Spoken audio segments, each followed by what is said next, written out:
Okay, welcome everybody. I'm Jane Bopp. If for those of you who don't know me, I'm a new faculty person here, and I'm on team care. And so I'm introducing Leslie Kabingabain. She's the program coordinator for the PAL Violence Program at UH Manoa for the Women's Center there. And so she's going to be talking to us about domestic violence, how it affects our students, and maybe how we can help reduce some of the harms associated with it. Yeah. All right. Thank you very much. I'm just hoping that it doesn't mess up with the sound. So thank you. And Jane actually is my predecessor from the PAL Violence Program. So the PAL Violence Program is our Department of Justice OVW grant. And she was running the program since, what, 2002 maybe? Yeah, or 3. Yeah, till about 2008 or 9 or so. So really honored to be here with you folks. I think this is my first training here at LCC. So I just wanted to say thank you for taking time out of your schedule to come out here and listen to information about domestic violence. October is Domestic Violence Awareness Month. And so throughout the month, we try to get more and more information out there, more education out there to folks about the issues of domestic violence. And I am an MSW product of UH Manoa, and so I'm not an attorney. I'm not here with legal advice. However, we do have, we will go over some like general definitions. We're going to have discussions about the myths of domestic violence, and also do some steps in which might be able to help you folks when you're trying to outreach or intervene with students that you might know may be experiencing domestic violence. So that being said, let me get used to the clicker here. Okay, so like I was mentioning, some of my goals for today is I'm not here necessarily as a domestic violence expert, but more so as a person who wants to start a discussion amongst interested faculty who want to get more information about domestic violence. So raising your awareness, providing some education in looking at the complexities of domestic violence, how we can intervene, but also wanted to put out there too that whenever we do trainings on domestic violence, just based on statistics alone, some of us here may have experience or know of people with experience of domestic violence, so some of that might come up. And that's totally okay. We're all, of course, professional adults in the room, and so we want to respect that and make sure that this is a comfortable space for everyone to be able to share and discuss, because I'm sure that there are questions about these experiences, and so feel free to bring those up or talk to me afterwards, whatever feels comfortable for you. Let me just go back to that.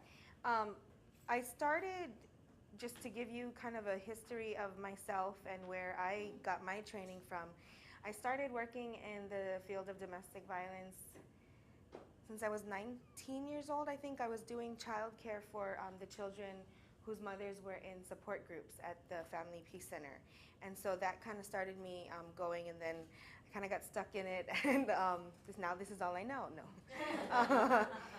But really, it got me doing more work with the children who were experiencing it, because even though I was just doing childcare, a lot of stuff would come up in play, you know, in their quiet time. And so we got trained on being children's group facilitators to have those discussions safely with the children.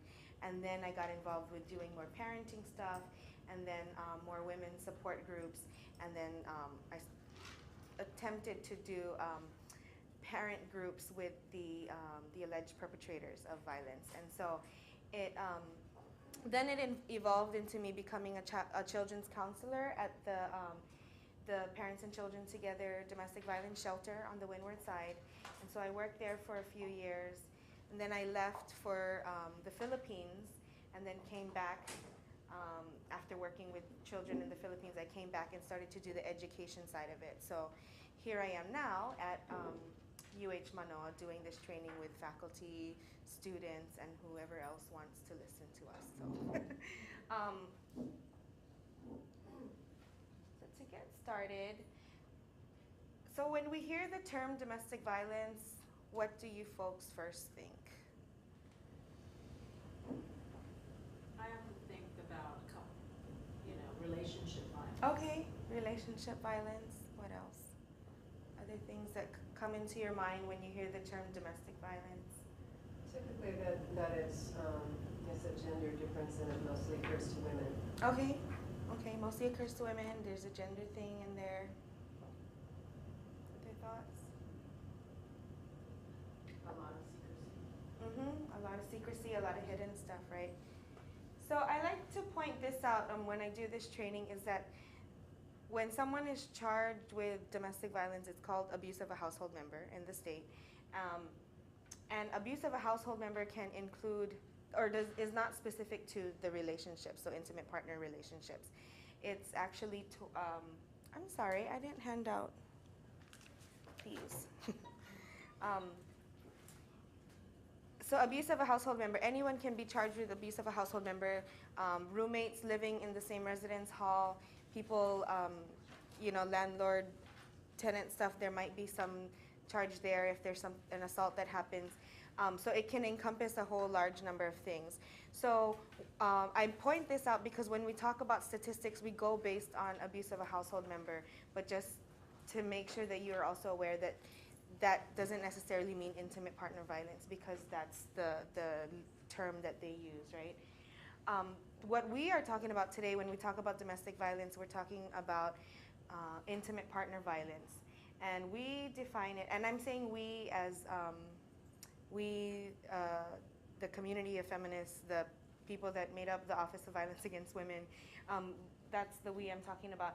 We define intimate partner violence as a learned pattern of violent behaviors and also coercive tactics that intend to control one partner's thoughts and actions.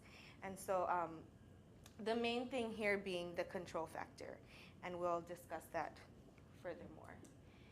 You'll also hear the term battering, and this is a systematic approach. This is a definition that came out of, I'm not sure where it came out of. Duluth? I think, yes, from Duluth. The Domestic Violence Intervention Project, or Domestic Abuse Intervention Project. And so battering is the systematic approach by one person in an attempt to destroy the sense of self and well-being of another person in order to gain and maintain power and control. And so you're right, it came from Duluth. Who said that? Good job. Okay. I also want to mention here, because I think a lot of times there's a misconception, and we'll go over some myths and misconception, that there is a difference between, I think, a dysfunctional relationship and an abusive relationship. Abusive relationships are dysfunctional, of course. However, they're, when people start to talk about, well, the abuse goes back and forth, it's kind of the same both ways. I think there's a clear definition between dysfunction and abuse. And I also bring this up because a lot of times we will hear, or we do get calls sometimes where, we get the male on the phone, and the male, I'm saying the alleged perpetrator, we get him on the phone saying, you know what, she's just as abusive, she's just, she did this to me too, and everything. And then the first thing that we try to find out is there fear in the relationship. And that is the thing that I think determines whether or not the relationship is abusive, is if there's a factor of fear. And a lot of times when someone is truly a victim, there's a lot of fear that is built through not just physical violence, but all the other tactics being used in the relationship to control them. And I also want to use that, mention that I do refer to the perpetrators as male, and I do refer to the victims as female for obvious reasons, the statistics that show that women are more likely to be victims, not to exclude the fact that men also can be victims of violence, but by the overwhelming statistics. And so I don't mean to offend anyone in the room, and especially you three there, or you five there. No so just want to make sure that I put that out there. Especially all you perpetrators. Okay. This is really old information from the family violence in cross-cultural perspective. But the reason I put this in here is because they did a study. I went to a training, and they did a study where they were trying to figure out what was one of the leading factors of why, or the leading factors of being a victim of domestic violence. And the highest risk factor was being a female. And so I just want to put that out there, that it's come from years and history of socialization, of gender, of all of these different paradigms or way of thinking of how we should treat women or how women should be treated. And I like to share this. I didn't bring the worksheet, but if you guys are interested, I can email it to you later. We kind of have like a timeline. It's called they call it the laws of the land, where, you know, starting from centuries ago, all these different laws, like actual laws, where it was okay. It clearly stated how okay it was to beat a woman or beat your wife. I like to bring this one up. I forget what the law is called, but it's the rule of thumb, right? Have you guys heard that one? Where you could beat your wife with a rod as long as it wasn't any thicker than the width of your thumb. And so, of the man's thumb. So that makes a difference too. And that is the term that we use a lot all the time, right? The rule of thumb, and that's kind of where it came from. There's also the laws that says, you know, men can beat their wives if they cheated on him, but the woman would not be able to do the same, and that was written out in some law. Current Hawaii state law there's a defense called the emotional disturbance defense. I think this was used with the case in Janelle Tupuola. Do you folks remember the woman who was beaten in the middle of the street in Kailua with the butt of the shotgun? And so I think the defense was emotional disturbance. And some of us in the field like to call it, well, the bitch deserved it defense. So basically saying that, you know, she did this much to cause him this much emotional disturbance, therefore this is what happened, this was the outcome. And so just to kind of give you a history of how things continue to still play out even within our laws that don't protect women from violence.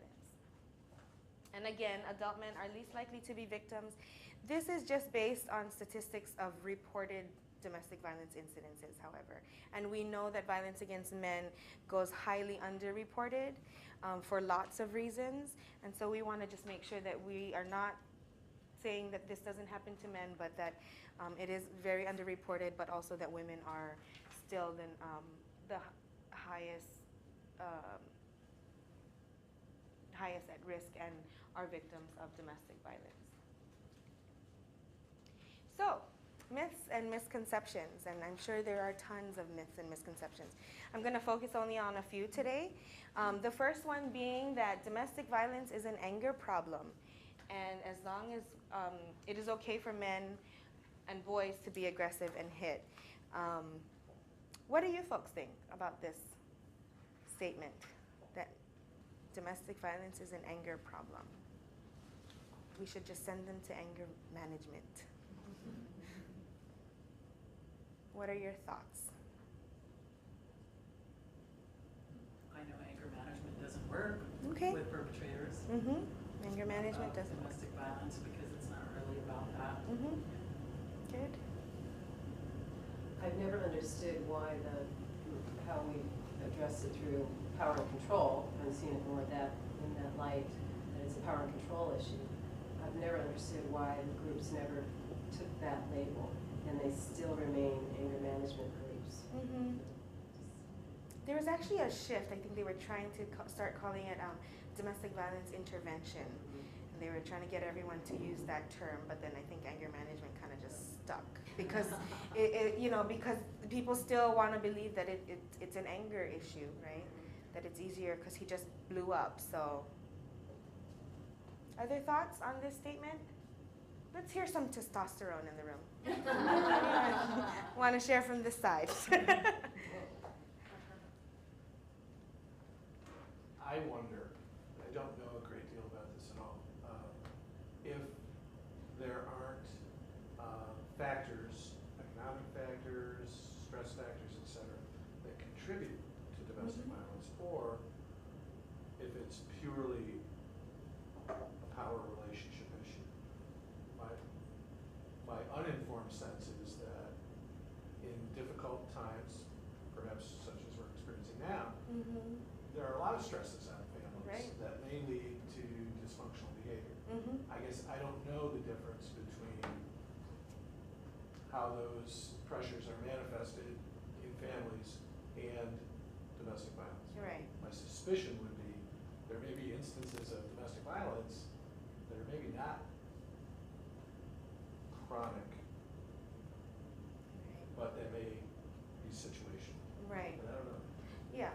No, and I think you absolutely hit it on point when you said, you know, those stressors contribute to. I think what we're trying to say is those probably contribute to the lethality or the risk of the domestic violence, but anger is not necessarily the cause, or those things are not necessarily the cause of domestic violence. Like, those definitely play a role in how domestic violence, you know, shows up, but then at the same time, the underlying thing is that need for power and control, or wanting to maintain that power and control. But yeah. Other thoughts? Did that kind of address? Yeah, and then I guess my second reaction would be it's never okay for anybody to hit, Mm-hmm. no matter what your gender or culture is. Mm-hmm. Good. Other thoughts on this one? Well, of course, in Hawaii, we have Polynesian, like Samoan culture and so forth, where physical violence is more prevalent and I guess assumed okay in their culture. So there's another issue here, the cross-cultural bit. Right. Different cultures kind of handle things differently, and so that kind of plays out in how they handle things even in their interpersonal relationships. True. Okay. With this one, I like to say we all can get angry, right? Oh, yeah. Yeah. I mean, and not all of us, even the men in the room, not all of us have to use physical violence to decompress that anger or get let out the anger or express the anger, right? I have a good example from, if you ever heard of Reverend Al Miles. He works out of the Queens Medical Center. He's the spiritual leader there.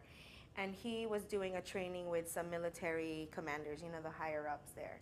And so he was talking about domestic violence and how, you know, we have to support our men by educating them on this stuff and educating them about power and control and how to identify what's going on with them. And then one of the generals, I think, said to him, well, you know, Reverend, but with all due respect, you know, you have to understand that these men, you know, they came from war, they're all traumatized and this and that, and so when they blow up like that, you can't really blame them. And then he said, well, General, you know, with all due respect, when your men are lined up in the morning and you're yelling at them to do their whatever morning PT or whatever, how many of those men do you think are angry? And then he said, I'm sure a bunch of them are angry with what we're yelling at them. And he said, and so how come they never lose control with you? How can they never blow up with you? It's like, well, they better not, because they know that there'll be consequences. Well, then absolutely, right? So then you can't say that it's a thing about not losing control, because how can they save that anger and then be able to control it until they get home and express it on that one person? And so that kind of like lit up things for him. And that's like kind of the greatest examples I've ever heard about how to identify that it's not a loss of control when they're angry. It's really about, because how, you know, there are a lot of, I'm sure, angry men out here working, but they're not blowing up in front of everyone. You know, there's some kind of control that allows them to bring it home and express it with that someone. And so they can express it, but how can they express it healthily and not be violent? So again, just to emphasize that it's not an anger issue, it's not a loss of control when they're angry, it really is that control. There's a lot of control there, right? I was gonna say too, I think the other thing that I see a lot is that anger is acceptable. Generally, anger is the acceptable reaction to things for men. For men. So if they feel hurt or if they feel worried or whatever, that might seem weak. So what has to happen is I have to be angry. You have to have anger, yeah. It's not okay for me to say I'm hurt or I'm worried or you know, something like that. Yeah. That bothered me. It's I'm angry. Yeah. So the emotional vocabulary is And we know, I mean, I don't know how many counselors or psychologists are in the room. We know that anger is a secondary response, right, or a secondary emotion. And so you're right. Yeah, when you say that, you know, it's easier or better for men to be able to say, I'm angry versus I'm scared, or, you know, all those other things that are not acceptable, socially acceptable. Thank you. Well, the other thing I Mhm. want to add too is anger as an emotion is okay. Mhm. It's the behavior Right. that we have to address. Right, right. Of course, this one we all know. Only the poor and uneducated experience domestic violence. You know, it only happens on one side of the island. It doesn't happen anywhere else. Only certain people get it. You know, those kinds of things. That's a complete myth. We know that it can happen to anyone, regardless of educational background, economic background, religious, cultural, all of those things. We know it doesn't have any boundaries. Do you have any thoughts on this myth? Do you remember any of the more recent statistics? I remember hearing when I was working in this area that it was especially high with policemen. I don't know if you have any. No, I don't think. And actually doctors also. It's quite high. No, I don't have any recent statistics on like the career-wise. Yeah, no, but that would be really interesting to find out. The other thing I like to point out with this one, a lot of times the misconception comes from who receives the nonprofit services to address domestic violence, who needs to use the free services that are provided by, you know, nonprofits and agencies like that. Because a lot of times the people with the resources are able to address their domestic violence through, you know, other means other than, and we get most of our statistics from the nonprofits, from the folks that are funded by the government, right? And so that's, I think, a lot of times where the misconception comes from as well. This myth, the abuse ends when the victim leaves the abuser. What are your thoughts on this, or what do you know about this? That's the number one time he gets killed. Exactly. Or the kids get killed. Or the kids, right. A lot of times, a lot of the cases here in the state where murder happened, it was because she was leaving. There was a restraining order. She was trying to escape, right, or getting out of the relationship. Right. And although it might seem like the easiest solution, totally not. Totally not the easiest solution. For multiple reasons, right? Reasons on her side, reasons on his side, all the pressures there. Sometimes I'll stay alive if I stay with him. Like, that's the common thing. Or, you know, hey, my kids are in school. They are doing very well. They're getting paid for all these violin, piano lessons. You know, they need to continue that. If I leave, they won't get that. And so, you know, those tons and tons of reasons. On average, a victim will try to leave their partner, if they do decide that that's the option, will attempt to leave their partner on average 7 to 9 times before they can be successful if they have not been murdered, unfortunately, depending on how risky or how lethal the abuse was.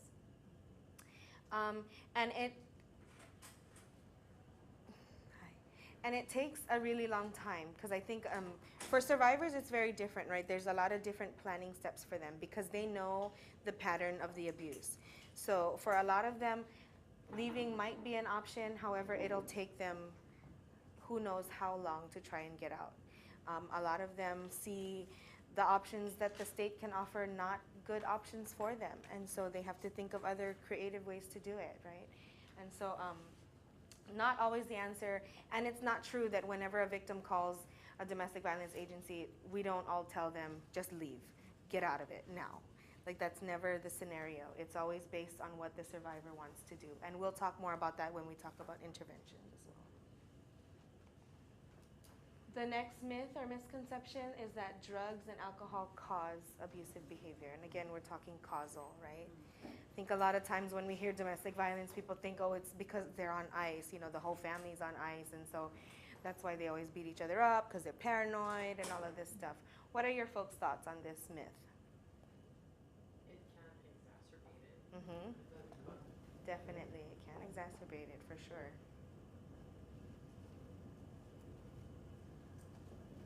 I guess I wonder which is a symptom of the other.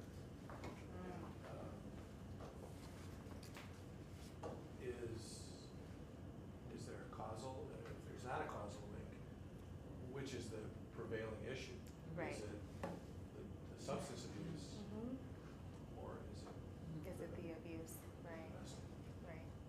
That's actually a good point, because I think a lot of times what we see, and where even this myth is kind of more believed or perpetuated, is that when we see the victims also using or abusing drugs and alcohol, and a lot of times it's their coping mechanism, or they were forced to, or I knew a woman who very very successful, career woman. I think she was like a realtor or something, and she said, I was being beaten every night, so I would rather have been beaten numb by, doing a line every day before I got home of cocaine. And so, because it was less painful that way, like I would just be numb to it. And that was her coping mechanism, to use the drug so that she wouldn't feel the pain of it. And so, but then we have to see, like, okay, here's my thing about when we talk about domestic violence services, is how contradicting that we can be, because we understand that drugs and alcohol may be used as coping mechanisms. However, we say we have no tolerance shelters, or like, we're going to drug test you, and if you are positive, I'm sorry, you can't stay here. And similar with our domestic violence intervention classes or our anger management classes, right? If there's a history of substance abuse, they have to go and get clean and sober before they can start their classes, which, yeah, it would make sense, so that they're aware of what's going on in the class. We wouldn't want to waste anyone's time, but at the same time, what message is that sending to everyone else, that, we have to solve the drug and alcohol thing before we can solve the domestic violence thing. And then this was kind of a term that we kind of use in the agency I worked for. It's like, yeah, you treat the addict, but then what you get is a sober abuser. And so, trying to get out of that, drugs and alcohol is the cause. We want people to understand that, yeah, it can exacerbate the violence, but it's definitely not the cause of the violence. Okay. And here's another one. I don't know how many of you work with students who have children. We have a program at the Women's Center, the student parents at Manoa, and a lot of them have come to us with other issues other than needing childcare and whatnot. But they come to us saying, yeah, this is going on with my boyfriend or husband, but my kids are okay, because they're never in the room when it happens, or we always try to keep it in our room, or keep it quiet, or it's outside when we're out with our friends. This is total myth that children are only affected if they see it, like actually see the violence.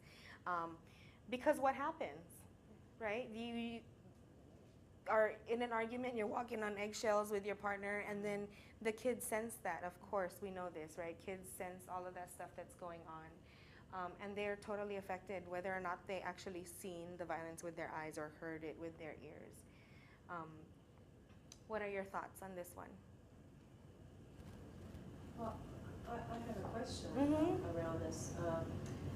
Do you have, we know that people who have witnessed the violence, especially guys who have grown up as witnesses of their mother's abuse, often re-abuse when they get older.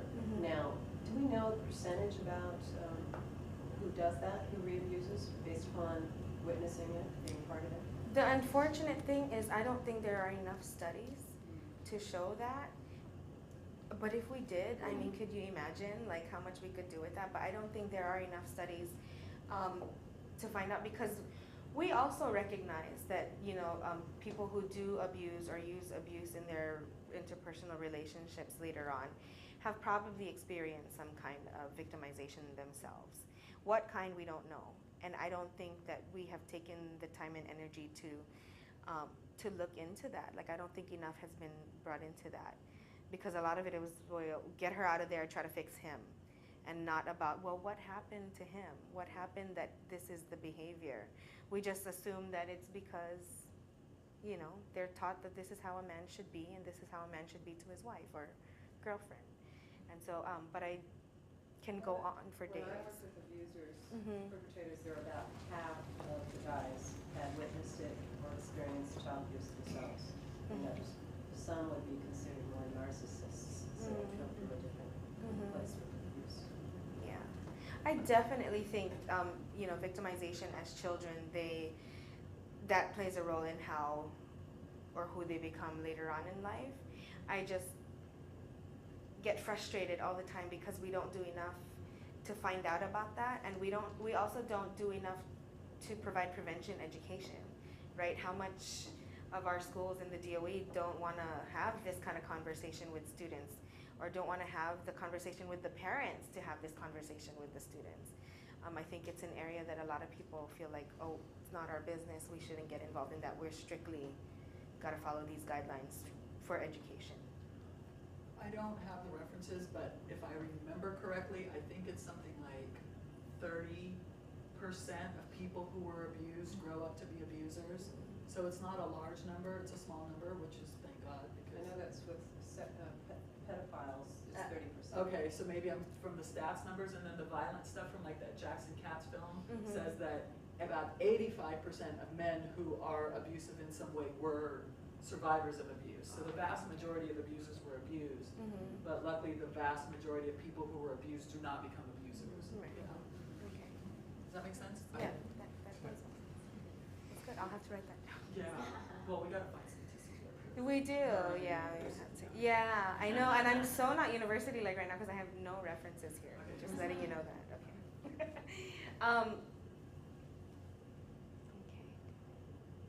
Okay, so power and control. So this is what we're saying is the main goal of domestic violence, right, is this power and control thing. So initially, I'm gonna borrow the board. Initially, when they were trying to figure out, like, how do we address domestic violence against women, right? We have to figure out what is going on, what is this like, how does the relationship look like? And so I'm sure most of you have heard of the cycle of abuse. You know, so people start off in the relationship, right? How do people start off in the relationship? Do you think they lovey-dovey, right? You don't, like, punch them on the first date, right? So that stage we call the honeymoon stage, right? Where everything is nice and sweet. He's always buying flowers. She's getting all, cutesy, and they're texting and calling each other all the time. Facebook and I love you. And so then, things are going okay. But then, like, they get into an argument, and then they kind of get this weird feeling about it, right? So then we kind of call this next part the tension building. There's some weird tension building up because of an argument they had, and he said something that maybe was a little controlling or a little awkward to her, and then maybe it blew up into a big argument where there was a big explosion. However that looks like. It could look like he beat her up completely, pushed her down the stairs, or could have been simple as broke some of her, like threw away a bunch of her makeup or something. So that was kind of the big explosion. And then, they get into that argument, and then all of a sudden it's back to that honeymoon stage where it's like, I'll buy you flowers, or I'll buy you a Coach purse to make up for what happened to it. They were trying to address domestic violence looking at this cycle, right? And all of it being held together by the love in the relationship. So as they were trying to do work with women in the field, trying to work with them on addressing this issue, a lot of them were starting to say, you know what? That wasn't really how my relationship was. Like, I never really had an explosion, I don't think. Like, a lot of times I just always felt like walking on eggshells, or there was always tension in the house, or there was always this stuff going on, and then maybe sometimes he would, like, be really nice and sweet to me. Or sometimes, like, it was always an explosion, or I never got the honeymoon phase, or I never got tension. It was just quick. Like, one day he could be this, and the next day was an explosion of something. So it wasn't really representing what was going on in the relationship. So they started to do, and it was the Duluth Domestic Abuse Intervention Project that started to do interviews with women who were in the emergency rooms to find out, okay, like, what was going on? What is happening in the relationship? And that's when they started to figure out that there's this other stuff that was happening. And it wasn't just the physical stuff. It wasn't just the black eye or the bruises. It wasn't all of that stuff, but that there were all these little things that kind of contributed to how complex the situation was. And so that's where we get the power and control wheel. Pass these to you.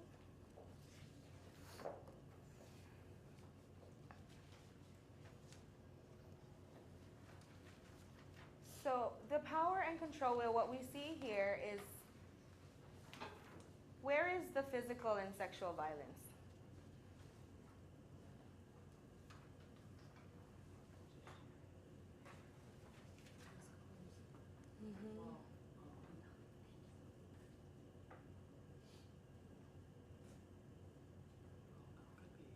The sexual violence could be anywhere, Mhm. usually, if you ask me. True. If you love me, you'll have sex with me tonight, that's emotional, right? And then that's what the sexual she said, right?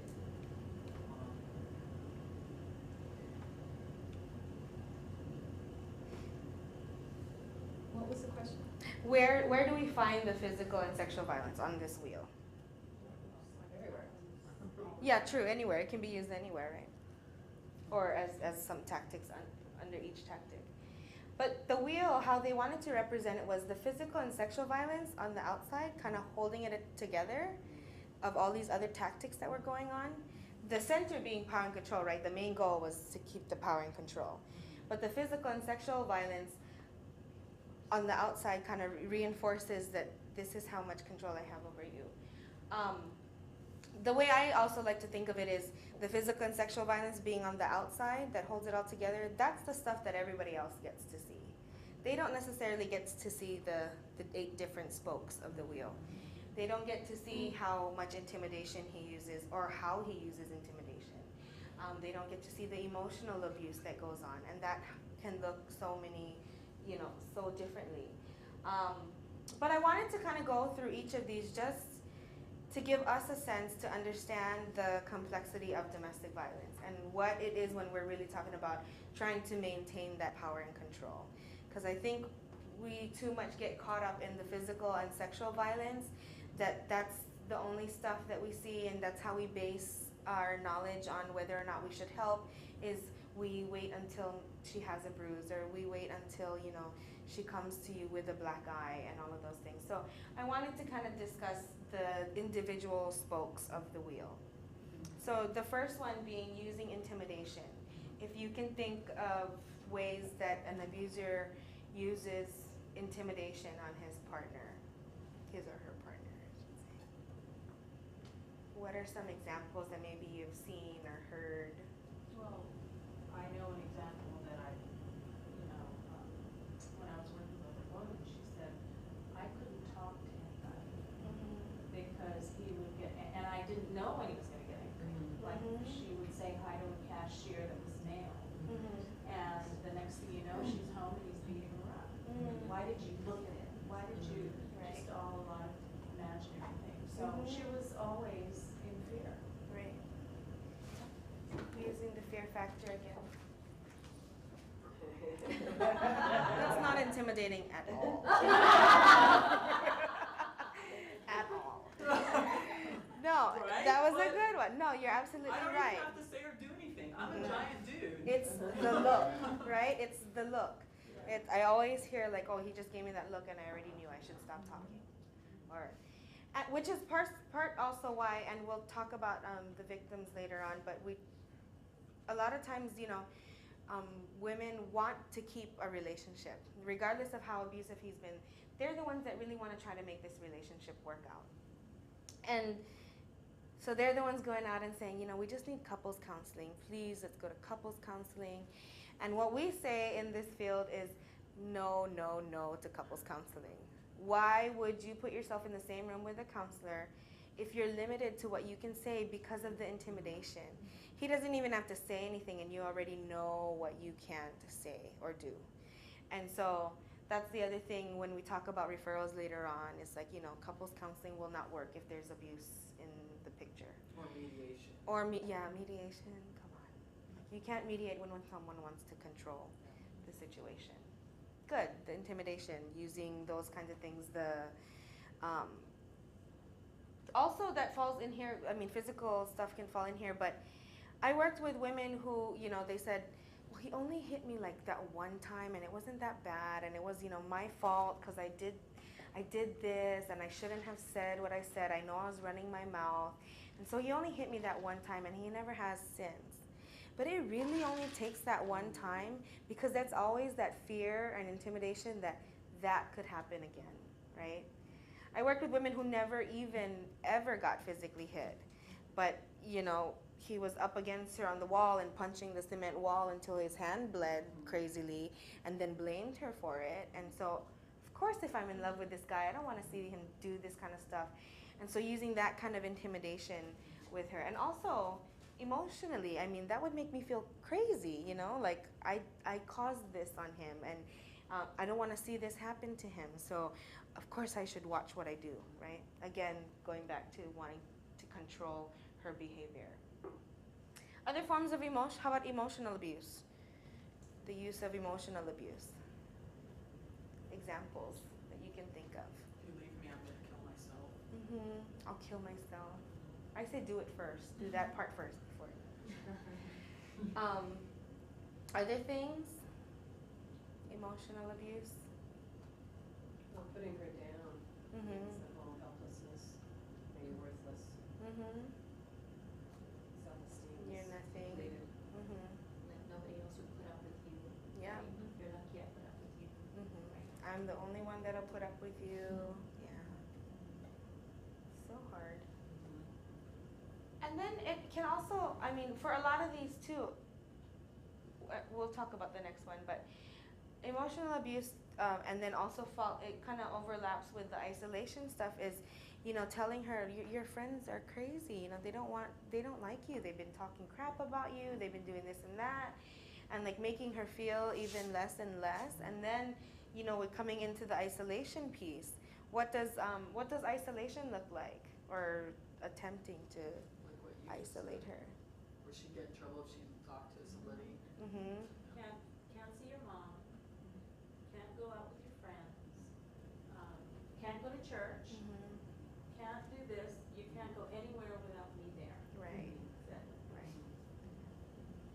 Are there ways that people get isolated? I actually worked with someone just the other week who was limited in how much she could see her mom. Like, you're hanging around with your mom too much. And then she had to make sure that her children didn't say that we were with grandma. You know, be careful, don't mention grandma's name, because otherwise I'd be in trouble. So. And it doesn't always look bad, right? It's not the whole like in your face, you can't hang out with these people, you can't talk to them. It can look very sweet. Like, oh, why you gotta go hang out with your friends? Let's just go movie, just you and me, or let's just stay home. Don't go out with them, you know, all those kinds of things. It can look very, very sweet too. But that's also the part of the manipulation, right? Getting them to make sure that they're isolated. And what eventually happens when they're isolated, or all of those things are continued to be used? You lose your support system. You lose your support system, right? I mean, how many of us know someone who has experienced domestic violence, and it just gets so frustrating that you're like, okay, I'm not even gonna bother. I won't be your friend anymore. Like, whatever, call me when you want to, but I'm not gonna even, right? A lot of people start dropping from their lives because of all the isolation that's been used. But also the victim loses perspective too, right? Because Right. the only perspective they have then is the abuser. Mhm. They don't have other people feeding them with other messages like, no, Right. you're not difficult to deal with, or you're whatever. Uh-huh. So it's only the abuser's message Yeah. that is getting through all the time. Totally. Because, you know, by God, I mean, God forbid we try and tell her that he's bad, because she's going to get defensive, right? She still loves this guy. She wants to make it work. And so all of those things. And so she will not want to hear also what other people want to say. And then her girlfriends will say, you're staying with him, so whatever, Yeah, you know, whatever. trust. And then people say she must like it. Yeah. Yeah, Mhm. yeah, that's my favorite. Yeah, I like the way it hurts. She must like it. That's not appropriate. No, absolutely. The isolation plays a major key in how he maintains this power and control. With I had a friend whose boyfriend didn't. She got a really good job working in Waikiki. and would go until 11 o'clock at night, working at a store there. And so it's kind of using isolation in a way male privilege and in a way economic abuse, because he said, no, it's dangerous. You're a woman. It's dangerous for someone who looks like you to be working so late alone in Waikiki. So I don't think you should take that job, as voicing it as safety and Right. concerns, Yeah. right? But at the same way, he's using male privilege, you're a woman and isolate, and it causes you to be isolated. You can't have the job and economic abuse, because now limiting her choices in Access, yeah. employment. Yeah, absolutely. How about minimizing, denying, and blaming? What do you think that looks like in an abusive relationship? Those are three different things. He just shoved me. It was just that time, and it didn't bother me really. It didn't hurt that much, and it was my fault, right? The blaming, the guilt. He didn't mean to do it. He didn't mean to do it. I just walked into his fist. I try to make light of it. I don't want to make too much light of it, because that's really bad. But at the same time, it's like, it's so hard, because it can get really frustrating for people who have to hear these stories, right? And that's why maybe my humor is kind of harsh, but I don't want to make light of it, but at the same time, we hear it, and how do we respond? Like, that's the main thing, right? Is how do we respond when she's saying these things? Like, it was an accident. If I didn't run my mouth, then he wouldn't have done this. Or, it's no big deal. The damage to the car wasn't that much. I could just fix it. It's no big deal. Like, I could just pay for it. All of those things. So you're saying both the victim and the perpetrator? Both, right, minimize, absolutely. deny, and blame. It goes both ways, right? Both of them are minimizing. Oh, what do you mean? It wasn't even that hard. I was just joking around. I just tapped you. Like, that wasn't even anything. Yeah. It was just joking around. I know, that's the one that I always hear, right? This just joking around.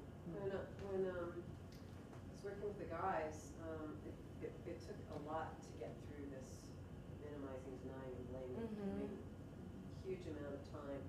And it seemed like when they could break through, they had developed a kind of empathy bond that they had cut off to prior to that. So they had no empathy for the victim. And once they could develop that empathy again, then they were able to get through that denying and minimizing and blaming. Yeah. Because I want to honestly think that that these abusers don't intend to, like they don't wake up someday and say, I'm going to be an abuser. Like, this is how I'm going to be. This is the person I'm going to be. Like, I don't think that they're aware that their behaviors contribute to them being abusers. And I think you're right. It has to break through where they have to understand where that other person is coming from, or where that other person is, for them to really understand how their behaviors affected them, right? Because I really want to believe that this is not something that they have always intended to become. Using children in abusive relationships. I mean, we see this play out like a lot of ways, right? We see it a lot when they're already separating, or even a lot when they're together, and how children get affected. I mean, I worked with children for so many years, children who have no affect when they're telling me the most gruesome stories of what they saw, but no affect at all. Or children who, blocks out the fact that mom and dad are beating each other up in the kitchen and continuing to play violent video games, and what stuff is going on in their brain then. So many ways children are being used as a form of abuse, whether it's threatening to take them away, threatening to harm them, children themselves being abused when there's domestic violence in the home, right? Thoughts on this one, on children?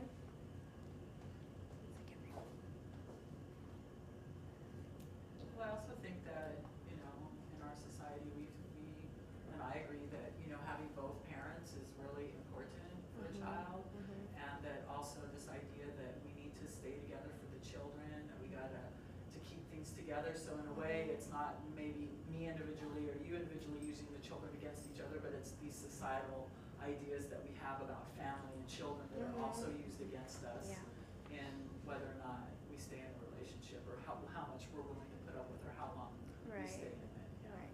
Societal and I think cultural and Yeah. also religious reasons, right? Why we need to stay together for the children. Like divorce looks bad. We can't get divorced because our children, imagine what our children will have to go through. And I think you're absolutely right. This whole societal ways that we continue to allow the abuse to continue. Yeah. Yes. But it's also a major economic factor for a lot of the women Mhm. because, you know, oftentimes, not always, but oftentimes they may not be working because of the isolation factor, you know, Mhm. whatever. And they are very dependent on the male to support their children. Right. You know, and so they know that if they leave, they're gonna lose that for their children, lose a Mhm. lot.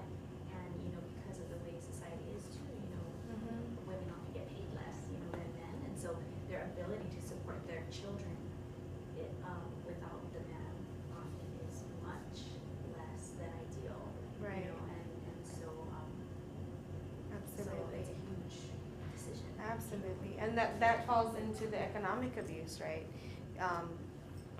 Using the like, you know, we just had a new baby, you should stay home, maybe you shouldn't work. So that's how that looks, so that she doesn't go out to get her own job or anything like that. And then all of a sudden she's getting allowance for groceries. She needs to bring home receipts and account for all the money that she spent. Or why did you spend this much money on this when you know that we don't even use it, that only you use it, you know? Why should you get the juice that only you drink? So, you know, making it seem like it's okay for her to be economically dependent on him, but then not when it comes to actual spending. Have you guys seen that, I forget the woman's name, but she was on Oprah where there was an incident of where the husband made their 13-year-old son videotape him literally like degrade her and put her down, and then eventually towards the end of the video he started actually beating her and like whacking her head. Do you remember it? Have you seen it? It's on YouTube, or it was on some like maybe Dateline or something, where this woman was being abused for so long and her children were, you know, like in their pre-teens. And so there's this video, and the son, the 13-year-old son, is videotaping the whole thing. There are parts where he's just, you know, like maybe an hour long, where he's sitting there and he's, you know, calling her all these names and telling her how horrible she is and what a bad parent she is.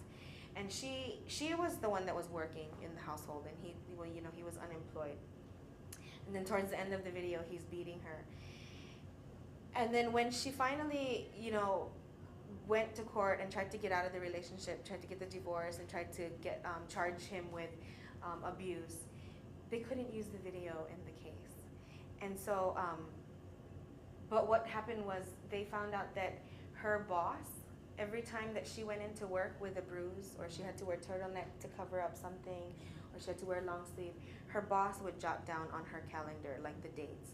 And that was used as evidence to get him for the years of abuse that he had. And that was the only documentation they could use.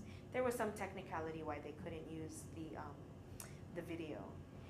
The unfortunate thing, after she showed, you know, she came onto Oprah and she kind of shared her story where she's at now. The unfortunate thing, because the abuse had happened for so long and the children had seen it for so long, she had no relationship with her children now. Like, they were grown adults now, and she said, you know, my daughter won't talk to me because of me leaving. My son won't have a relationship with me because he's upset that dad's in jail now.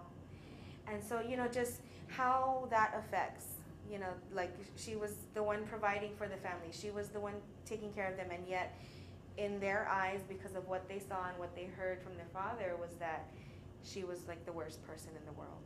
And so unfortunately, she's trying to now build this relationship with her children, but just difficult after so many years of abuse. And so how the abuse, even though he's still in jail, that abuse is still very much prevalent in her life, right? By the relationship that she's now having to rebuild with them.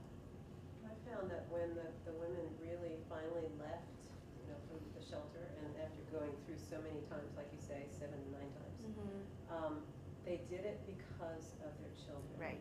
They wanted their children to not see the abuse anymore, to not grow up. And that was the main motivation. Yeah. And maybe it's important to mention also that whole process of identification with the aggressor, because that's what those two kids that you're talking about Right. did. Yeah.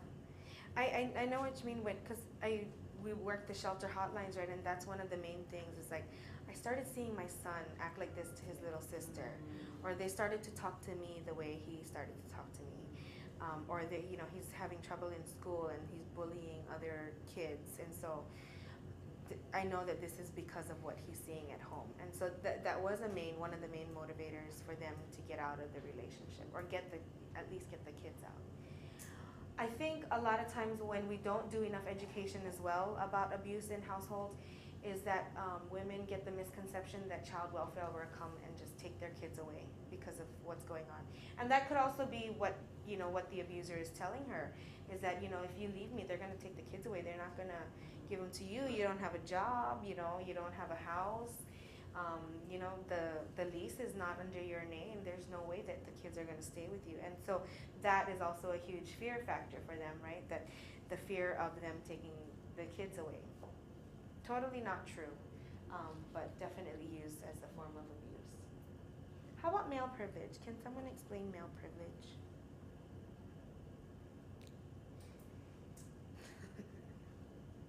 I think this one is really hard because when I did the same job you did, and talking to college students and talking about that especially with trying to explain rape, that it's not about sex, that it's about power and control. And I think a lot of men, they have trouble understanding this idea of power and control because they'll be like the guys will be like, I don't have any power and control. What are you talking about? My girlfriend yells at me. She tells me what to do. My boss tells me what to do. I don't have any power. I don't have any control. And so I don't think it really resonated. But I think what the reverse is that sexism exists, and that there is a lot of sexism, and that empathy Gwen was talking about that perpetrators have to get. You don't have empathy when you can't relate to that person as an individual. A woman has to be dehumanized on some level. A bitch. It's okay to slap a bitch, to kick a bitch. Women ask for it. I'm gonna tap that. She had it coming. She's a mouthy bitch. Right. And so that's sexism. And male privilege is the flip side of the coin of sexism in that way. And it's very hard for any of us to recognize the privilege we have. It's hard for me to recognize that I have white privilege. It's hard for men to recognize they have male privilege. Right. Because it's just, you don't see it. You get it and you don't know you have it. Right. Yeah. Right. So that's a hard one for people to get. Yeah. For men to get. When I see that, the male privilege, the first thing that pops into my mind is the stereotypical male samurai, like, I am the man, therefore I will make the decision without telling the woman there was even a decision to make. My word rules Is the all, final. and you do not question my decision,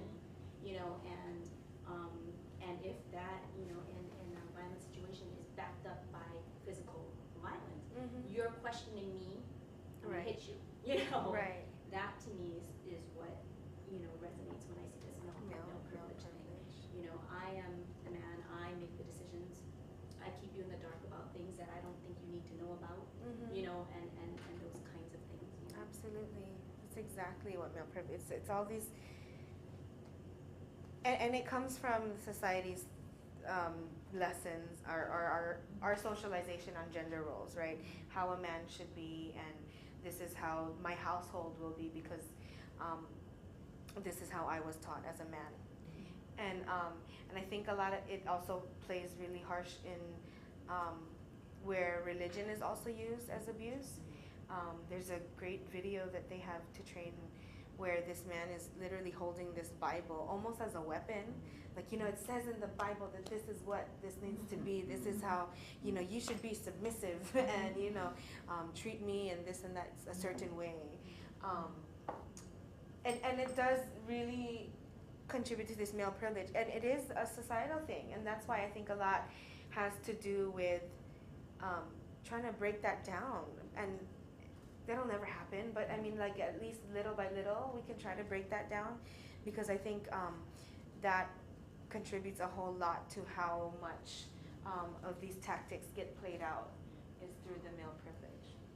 What's your thoughts on male privilege? Gonna look at I was just gonna say, in terms of just privilege, period, I think it is difficult for people to recognize where they do have privilege. And I know that when I would do workshops and talk about power and privilege, I would always use the phrase, I would say, it's like asking a fish what it's like to be wet. Yeah. You know, they never know this, right? Yeah. So I had a situation where I had a friend and I asked her about going to the movies and she was in a wheelchair. And she didn't have a car or anything like that. And I remember saying, oh, let's go to the movies. And then she started asking me questions, well, where are we gonna go? And because I have to map out my bus route. And I have to make sure that there's a place I can put my wheelchair and, is there a ramp? And like, I never have to think about any of that stuff. And then I felt kind of dumb, right? That I asked her about this thing that maybe we can't do it because of her situation and I never have to think about it. Right. And I think it's the same for any type of privilege that any one of us have, whether it be our ethnic, makeup or our education or our access to resources, all of that stuff. Yeah. We never have to think about it because we're privileged in that way. And I think it's important that we acknowledge that so that we can see the other side of it. Very true. The question for sex assault, when we discuss sex assault, is the question we asked to a group of men and women is, what do you do on a daily basis so you're not raped or you don't get sexually assaulted? And a lot of times women can come up with tons of stuff, put the keys between my fingers, make sure I don't carry stuff, I'm walking with other people or not in the dark, and then the men are like, I've done that one a lot. I Yeah. still do it. The most Yeah. I ever got from men was 4. Yeah. And 2 of them were jokes. Don't drop the soap and don't go to jail. yeah, exactly. No, exactly. No, but seriously, women, you have to stop the group from listening. Right. You can't write down all the things that women do almost every day. You stop. Right. And the most I've ever gotten, even with 125 football players, 125 men, is 4, and 2 were jokes. Yeah, it's 2 are jokes, or homophobia comes up. right. Right, like, oh, don't go hanging out by the gay bars, then I won't get, I don't get raped. Yeah. So, yeah, no. And then that kind of gives a picture of kind of the male privilege around sex assault is, men don't necessarily have to think of these things that women constantly think about. I think along those lines though, that makes it particularly resistant around changing the mindset. You know what I mean? Because if that's your reality, because that's how you've been grown up, then it's a he said, she said type of thing, because the person who doesn't have that privilege is trying to constantly, go against this idea of reality, what reality is, and so it's just particularly resistant then to seeing a different reality because you don't even know that you're privileged. What are you talking about? I'm not privileged. Right. And unless you're the one who isn't privileged, you know what Yeah. I mean? Then You you're don't able know. to And so recognize, you- yeah. You're right, yeah. Absolutely. Other thoughts on this one and how it's used in relationships with domestic violence? We talked a little bit about economic abuse. We see it different ways, whether she's the main provider or he's the main provider, or somehow it's all controlled by the abuser. Also living situations, tons of times where even, she can't get him off the lease and therefore he needs to be the one to stay there. Or the landlords will go according to whatever that lease is. And even like beyond the relationship, how when landlords, because he comes to the house and he causes all this drama, you need to move. Like you need to get out of here, find someplace immediately because you can't bring that stuff here. So, even outside of the relationship, how economic abuse is used. How about coercion and threats? And this, they're all overlapping, but coercion and threats. What are your thoughts on the use of coercion? Or Necessary in this dynamic. Mhm. Absolutely. examples, Well, maybe? would that be sort of like emotional blackmail? Mhm. Like, if you leave me, I'm gonna kill myself, or Mhm. or if you leave me, I'm gonna do this. I'm Right. gonna relapse in my abuse, or I'm gonna, you know, whatever Yeah. the thing may be. Yeah, You know. absolutely. What is coercion? Can someone explain coercion? Mhm. I mean, it can relate to pretty much everything else, right? Right. It's like, I'm gonna take it out on the kids, Mhm. hurt you physically, hurt you emotionally. Mhm. Um, I think the bottom line with abuse is that there is no line. Like, every line gets crossed. There's no routine, there's no guidelines, I mean, that's I think one of the scariest things about dealing with abuse is that there is no boundary, so there's no safety, Mhm. and everything has to be secret. Right. So And- it's completely crazy making, Yeah. especially for the children. Good you brought that one up, the crazy making, right? This all would make anyone nuts if there was this much control of stuff going on, right? And so, bringing that back to kind of our bigger discussion about how do we recognize this is going on then with our students or with people that we know. Because what we wait and see is the physical stuff, right? Physical, or if she came up to you and said she did get raped, or, you know, or he hurt her this way, right? That's the stuff that we see. How do we recognize the stuff that's going on the inside without feeling like, oh, maybe I'm prying too much, or without having to question whether or not this is, you know, not to say that we have to, or, you know, we do butt in that much, but how do we recognize this stuff and try to intervene? So that's kind of a good segue into the next parts.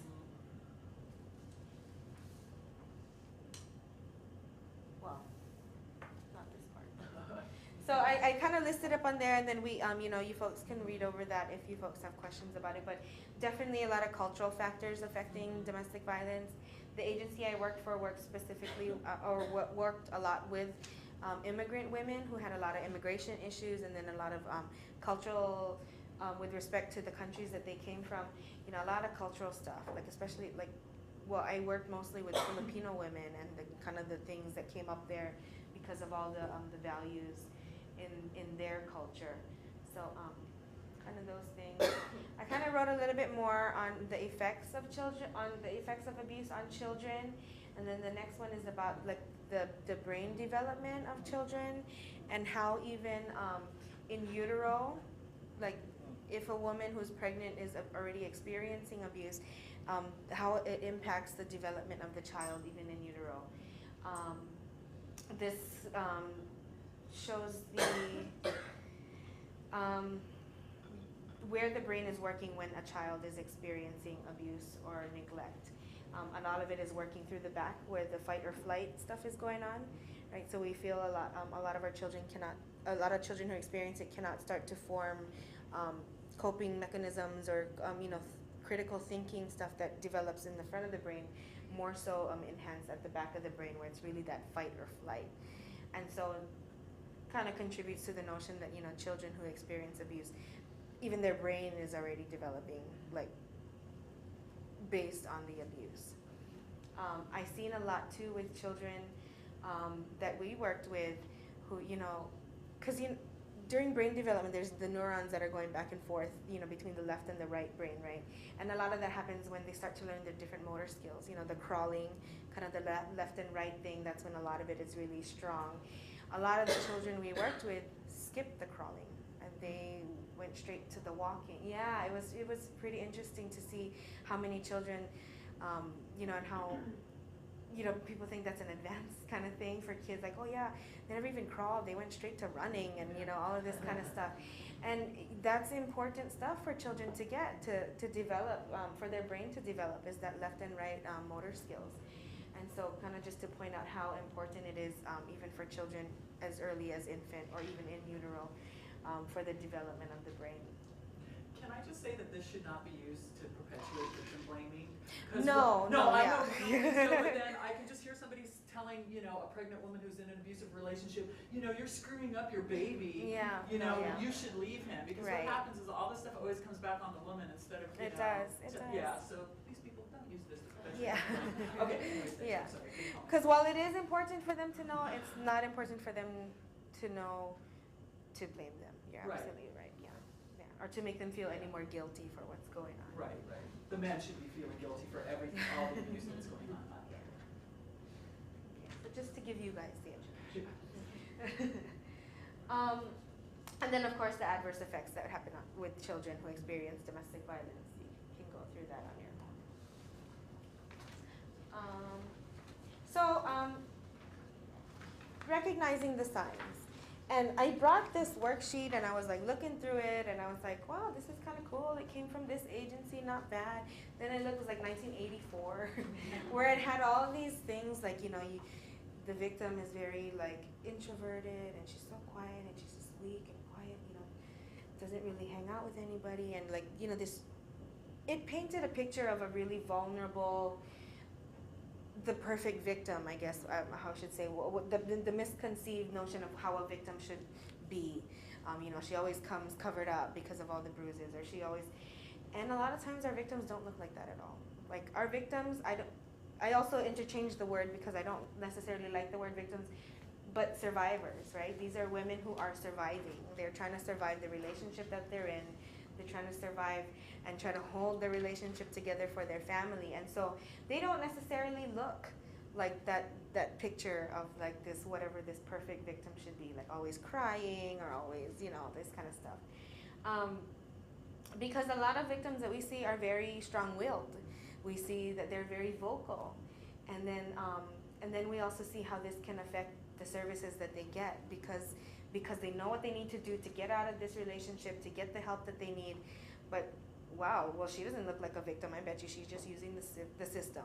She's just using, and so then how the abuse kind of continues through society and through the community.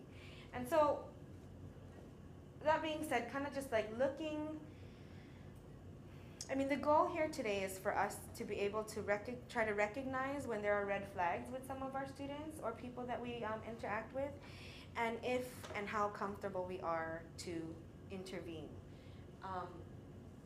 Like I mentioned earlier, a lot of the women that may come to seek help or that you may know needs some kind of help will always have this want or the hope that this relationship can work, right? It can get better if he just goes to anger management, if we just went to couples counseling, right? This relationship can work, and it'll work because we love each other.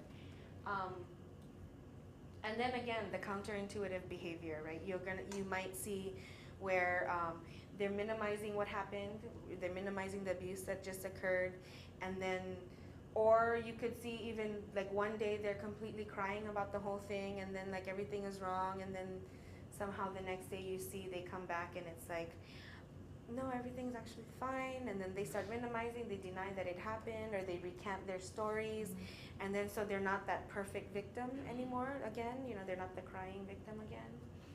So we might see that.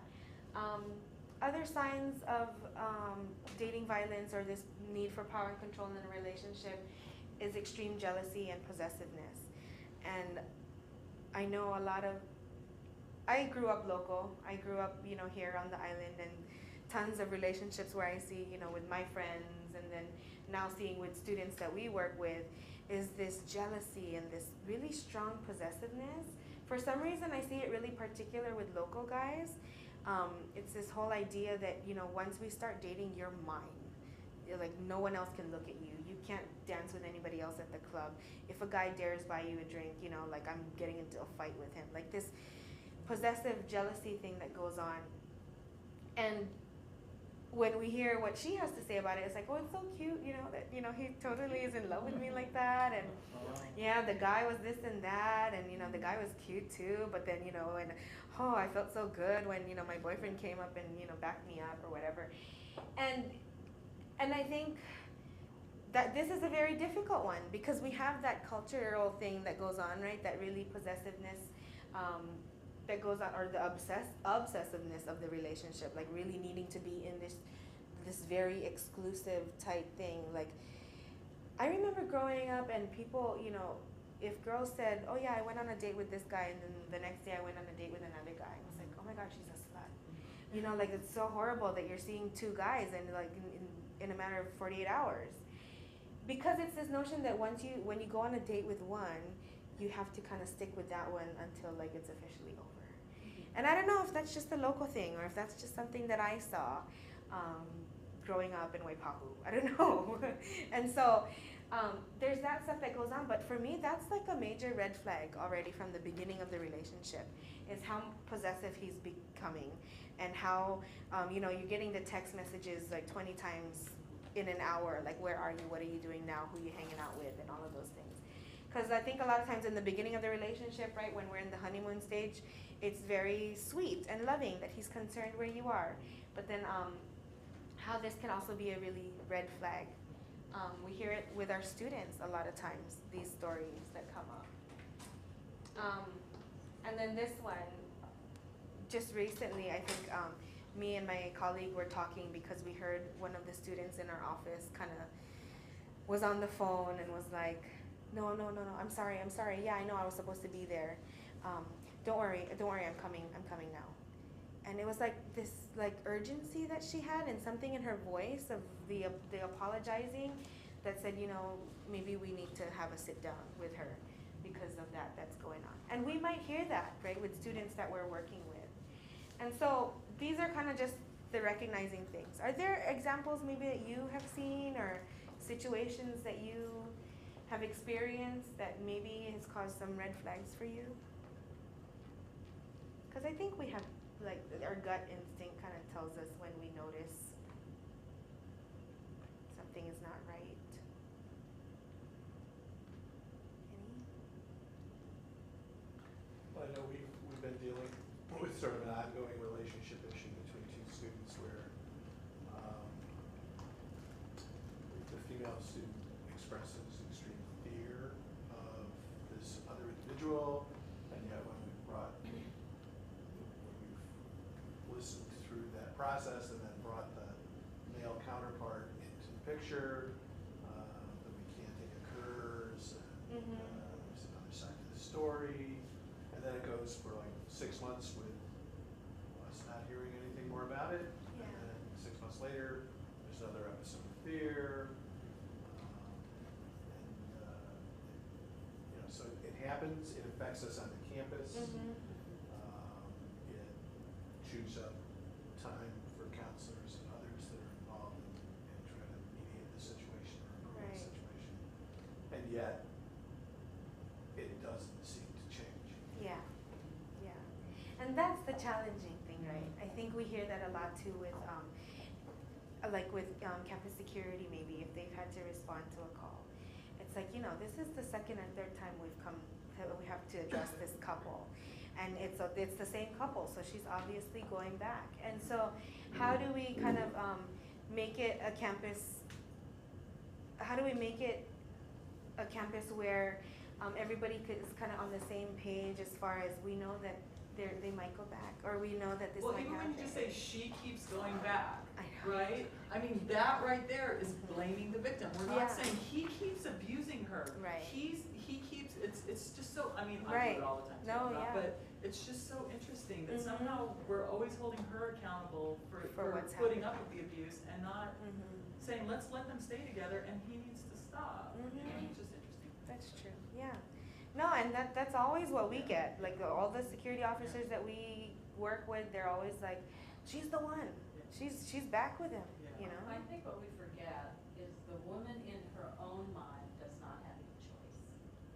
You know, when we say things like, oh, why doesn't she just get up and leave? Well, in her own mind, through the intimidation or the relationship, she doesn't think she has any choices. Right. This is where she sees herself, you know, and that's bigger than anything else. Why doesn't he just stop? Yeah.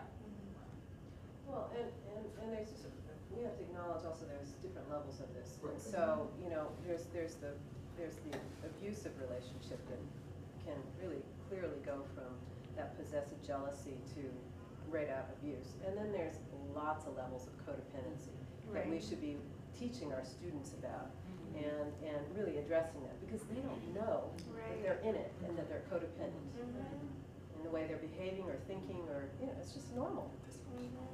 Yeah. Yeah, that's it. Well, and it is because a lot of times this is not discussed where, you know, a lot of these students come right out of high school where they've, you know, spent so much time in school and it's not being discussed in school. Like relationships are not being discussed. Yeah, we might have health or sex ed, but it doesn't really talk about how to have healthy interpersonal relationships. And so how do we start intervening then when they are getting caught in these relationships, or seeing the behaviors that they have when they are in relationships?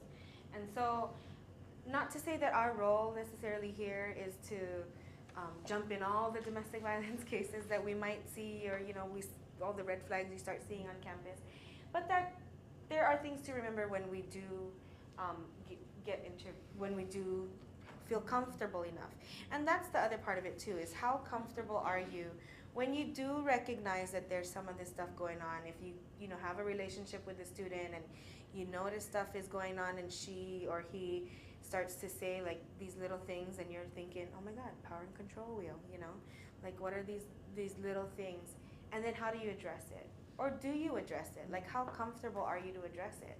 And so that's why, like, what we can do is recognize what we're comfortable doing with, depending on the relationship that we have with the students, of course. And then also recognizing what our own goals are for that student and making sure that we're not pushing towards our own versus the survivor's goal. Because I think a lot of us might get caught up in that, or, you know, where we start saying, you know, like, you should just leave. Like, this is my solution for it, so you should just leave, and this is what it should be. Or, you know, too many times I think it happens where, and then again, it's the victim starts to have to be accountable for it again, because we're saying that she's not meeting our goal for her because we know what is best for her. And honestly, that's where we have to recognize that the survivor knows what's best for her. She knows the abuser best, and so therefore, you know, will help better make those choices. Also, knowing your boundaries. I don't know if this campus has a policy on what we can provide, or who, you know, what is the protocol? Where do we refer the students once we find out something is going on? Know the protocol. You know, is there a sex assault counselor here who's not mandated to do a formal complaint? Or is there, you know, a sexual harassment? Because some of the stuff that's happening on campus might fall under sexual harassment. Who's that person? Or is there a relationship with the counselor? Who can we go to counseling that is aware of the issues of dating violence or domestic violence, who we can refer to? So kind of knowing your boundaries, and then also knowing that we don't have to be the heroes. Like, you know, we might have like really special relationships with students, but we don't have to be the heroes either. Like, we did a training with some church, and then all of a sudden the pastor was like, oh yeah, the victims can come and stay at my house if there's nowhere to go. And do not do that. Like, you know, draw the line, know the boundary, and also notice that there can be a lot of adverse things that happen because while people are well intended and want to help, you know, what risk are you putting your home and your family at? What risk are you putting her at by staying, you know, at your house? And then what message is that sending her? Or how vulnerable will she be now that she might be able to stay at your house and then therefore now dependent on you if you're going to provide everything? And so, you know, just kind of knowing the boundaries, and then discussing that with your colleagues. Of course, like, we can all share with each other, like, okay, I know this student and I really care about what's going on. What can I do? And kind of just, you know, throw ideas at each other, because that's also might be helpful, because we get sometimes caught up and we can get frustrated with how we see the abuse happening to students that we really care about. And so, you know, knowing those boundaries. And then also knowing where the referrals are, right? Knowing who on campus first is the ones that you should be referring to, but then also kind of knowing the services available in the community. So I also listed a bunch of services that are free for all survivors, regardless of, you know, their immigration status or whatnot, but then that they should be able to access all of these services. So those are listed for you. And then also, we at the Women's Center, I don't know the contact information for the team care or who the point person is for, I don't don't know if it would be Lexer or, Yeah, yeah, so, that's part of what we've distributed to the great, campus. yeah, so just knowing that. But then also in the community, that the Domestic Violence Action Center, they have a helpline, open Monday through Friday. The shelter hotline is, open 24 hours. And there's also this program, Pu'uhonua, which I didn't put on here, which is another like crisis referral line. And that one, you know, shelter or not, that's kind of something that, a hotline available for people that just need crisis counseling, so. Oh yeah, you have the yellow cards. Yeah, the yellow cards. Any thoughts for me, or what are your thoughts for me? Or questions?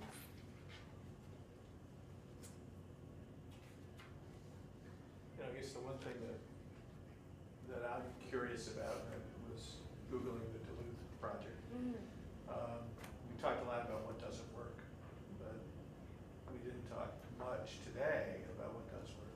Right. So I think that's something for us to learn about Mm-hmm. down the road perhaps, or for those of us that work with students who may be caught Mm-hmm. in relationships that are characteristic of domestic violence. Right. What can we expect? What is Right. the hope for breaking the cycle? Yeah. And I think that's also a difficult area to work on without having the understanding of what the relationship could look like, and how it doesn't work. Because I think a lot of times when we do work with survivors, it's so on an individual basis, right? It's what their situation is. It's like we can't really prescribe what it looks like, and it's all really dependent on the survivor. So I think that's the challenging thing. It's like, well, how do we paint a picture of what can work, you know? And I think if we had that answer, like that would be. But I think it's a great discussion to have. Like, what worked for this student? How can this work for that student? And that's how we kind of build on the resources and tools for students that we work with. So, in the way that we're looking at this, we're looking at it in terms of domestic violence, but what we would see often are these are not in the same household, these students. So, if there is abuse between them, it would fall under something else legally, wouldn't it? Wouldn't it be more stranger abuse?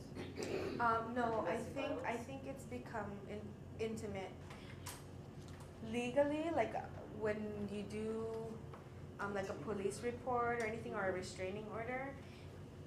Well, no, restraining order, it would fall under, it wouldn't say abuse of a household member, but it would fall under family court because there was an intimate relationship. Okay. But then if the police will not charge it as abuse of a household member if they're not living together, it would probably be battery or assault or something like that, depending on the extent of whatever happened. But yeah, you're absolutely right. If they're technically not living in the same residence, it would not be considered abuse of a household member. So now imagine how many numbers are under those categories, right? Especially with like a lot of the students that we see, unfortunately. And do you know anything about if we were to have people who, men who express violence towards their partner, their dating partner, is there anything that we can do as a campus to mandate that male student get, say, quote, power control and management? I think we can't really mandate it, but I think unless it's in violation of anything in the student conduct code, that's how we've been able to get away. Is if he violated somehow the student conduct code, then we could, reprimand him to do something. But is that easy to do? Because I've heard that it's mostly court mandated to those groups.